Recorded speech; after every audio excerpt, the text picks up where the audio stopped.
On this day in 1691, Edward Cave was born to a poor family.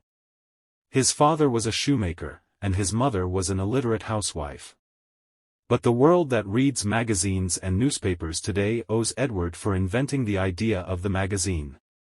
Edward Cave was the first man in the world to think of printing a periodic magazine, covering various topics, political, economic, sports, and social, just like the magazines today. And although some magazines tend to specialize in a certain field, this specialization was born from Edward's magazine. He tried to convince several printers in London of his idea, but all the printers he contacted thought that the idea was a failure, and there was nothing to risk trying it. As you know, capital is cowardly, but this rejection did not deter Edward from implementing his idea. He issued the first magazine in the world, which he called The Gentleman. And because ideas bring money, not the other way around, he was able to achieve a huge fortune. After a while of issuing his magazine, Edward came up with another brilliant idea. He said to himself, "Why don't I bring some writers and dedicate a corner for them?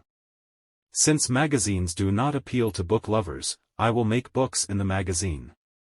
He contracted with a number of distinguished writers in his era, the most famous of whom was Samuel Johnson. And thanks to Edward's idea, we meet our beloved writers today in the pages of magazines and do not wait for the year after year to meet them in the pages of a book. Edward did not stop there. He was the first human to write under a pseudonym in a magazine. He used to write articles in his magazine The Gentleman under the pseudonym Sylvanus Urban. If there is a lesson to be learned from all this, it is, believe in yourself, and do not let others cut your wings. Thank you for your time, like and subscribe for more.